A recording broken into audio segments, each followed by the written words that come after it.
welcome to Gemstone Tarot, Tuesday 2nd of December 2025. We are heading into the depths of winter, the month ahead from the almanac.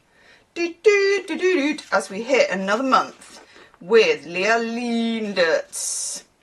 We have reached the depths of winter, the longest nights and the shortest days. The northern hemisphere has reached its maximum tilt away from the sun, making the nights long and the days short, apart from for our lovely Australian friends, etc., on the other side, who are reaching the peak of summer. Let us know what it's like over there, please. During those long nights, pointing out into the vast, dark vastness of space, cold sets in, the earth chills, frost forms, and I can see frost actually on the roofs of the other houses, which I quite like. Animals nestle deep in cosy burrows, me on my sofa under the blanket. Plants pull back down into the earth. During the day the sun is at its lowest in our skies. All year we have tracked its rising point along the horizon to its most northerly point at midsummer and back again to its most southerly now at midwinter. On the 21st it will reach this point, will pause there for a while, and will then begin its trek north towards midsummer.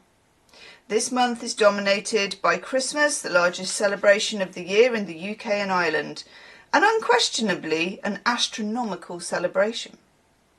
These darkest days of the year have been celebrated since ancient times. The final day of the Roman winter festival, Saturnalia, fell on the 25th of December. I did not know that. Having done classical studies, that's good, isn't it? And was called Dies Natalis Solis Invicti, the birthday of Sol Invictus, the invisible sun. Anglo-Saxons also celebrated Yule or midwinter on the 25th of December, and in the Old English Modreinkt meant Mother's Night. I never knew that either. It seems likely this date was adopted as Christ's birthday, as there was already such a strong tradition of celebration around this time. In fact, the entire practice of celebrating seeing the light at the end of the tunnel must surely have ancient roots. Throughout this almanac, we have been looking at stone circles and cairns that have astronomical alignments with the rising or setting sun at various moments in the year. And we've appreciated that, haven't we? Monolith of the month. I feel like we need like a calendar. And the alignment that comes up most often is with the midwinter sunrise. Again and again, massive stones have been erected in its direction so that our ancestors could be absolutely certain that the depths of winter had been reached. Once this moment occurred, we know that they partied, feasted, sang songs, lit fires and gave gifts, just as we do today to celebrate the darkest time of the year and the rebirth of the light. Always appreciate that Linders supplies a ribbon for the book. Today, in light of this whole kind of coming down the tunnel, going into the light type jazz, I'm using this one, which I haven't used for ages, which is Oak, Ash and Thorn. Beautiful tarot cards with roots in the enchanted natural world. Incredibly eco-friendly, this one. So a little bit worn out because it's not got any plastic in, but we don't mind that. Feels a little bit like the inside of a toilet roll, but hey. Cards themselves are very well done though. I don't know how they've done this. Printed by Generation Press. Carbon neutral, solar power, vegetable inks. But somehow they've managed to make the cards so that they are quite durable, which I appreciate. Okay. I think Diablo peed on the 2026 moon diary. Just going to throw that in there. I'm not allowing that to actually, you know, but I'm just saying. I think she did.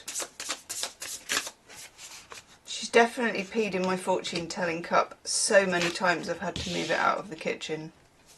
I feel like she has a gift. Oh, she's trying to leave me a gift. Is it an augury? Is that what they call it? I know, like, when birds, like Romans or whatever, used to examine birds' bones or things like that. I'm like, has anyone ever done it with cat pee? Like, that'd be so weird, wouldn't it? You could read, because sometimes, not too much information if you're eating your Rice Krispies, if she does it on the skirting board or something, there is a pattern. Maybe I should be, like, divining the cat pee. Is this like the moment when you say, that's the moment that she turned, that's the moment? Okay, we have this gorgeous, gorgeous Knight of Cups here, which is lovely. And we were talking about this yesterday, of kind of coming out of the shadows and there being some kind of gift of light for us, which is a blessing, and I'm going to say a relief and a release as well. I mean, we are in Sagittarius season, which for me is a very playful, and I don't know, I just love the Sagittarius vibe. It's kind of bubbly and exciting. So, and it is kind of party season, even if we're not going to parties. I'm not, you know, like I said yesterday, I'm not really now a huge party person. I used to be, but I'm really not now. So party can mean, like, you know, small gathering of neighbours with mince pies, or, I don't know, your book club, whatever. But there's something here about the giving and exchanging of gifts, the giving and exchanging of time, okay? And I really like it. We also have this card, which is a brilliant representation of the High Priestess. Lovely. Because it's kind of... The dark is a frightening place. I'm a bit scared of the dark, okay? Not, you know, not a brilliant fan, but also can tell that it's very important, especially to owls, and most animals are kind of nocturnal. They hunt at night, things happen at night, things happen to the trees. I kind of appreciate the deeper reason why the night is there. So I'm not like anti-night, I'm just saying I find it, you know, it's obviously difficult as a human to walk around a dark wood on your own. It's not a great idea. It's scary. But it isn't scary for everybody, and it's like metaphorically we have had to, metaphorically, not actually, please don't go walking around dark woods on your own, we have been metaphorically going into the woods, you know, inspecting the trail, looking at the trees, reading the leaves.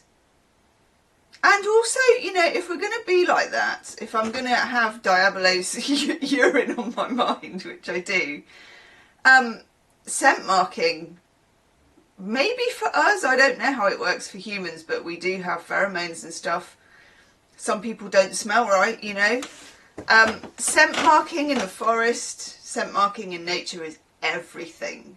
Everything for animals and cats and God knows what, leaving, you know, oils and things on trees and spots and places and the floor, everywhere. We may not be able to smell it all, thank God, because it probably reeks, but it's very, very important ecosystem.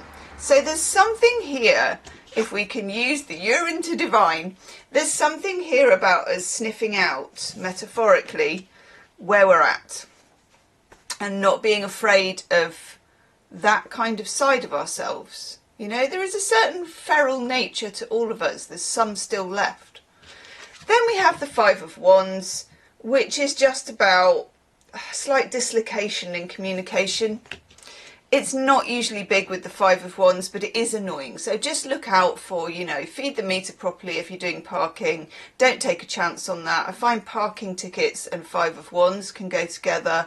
Other things like that. Don't miss the boat. Don't miss the deadline. Don't not tick the box that they want you to tick. Unless it's a deliberate move, in which case don't tick it, but don't do it by accident. Then, thank God, we get the sun, which is rather nice because it's kind of coming out while it's raining. And this bird is bringing, you know, it could just be for the nest, but I like to think it's one of those ones, you know, where the bird has a boudoir. Have you ever seen that? It's on the internet somewhere. Have a look for it. Oh my God, it's amazing. Where some birds like get together and build this boudoir. You know, come in. See what I've done with the place. And there's all kinds of bits of tinfoil and, you know, leaves and maybe a bit of plastic heart that they found somewhere and all this kind of stuff. So I'm getting that feeling. Something's building and it's nice, and we've got that Knight of Cups at the beginning. And it can just be that somebody wants to spend time with you, or you want to spend time with somebody else, and it's rewarding. And then, just in case we were feeling too warm and fuzzy, the Eight of Swords comes up. I know.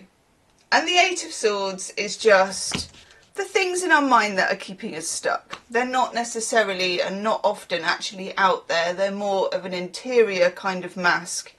But I feel like we're working our way at getting out of that. It's not going to happen soon. It's not a sudden, quick, ta-da! It's more of a peek from under the veil.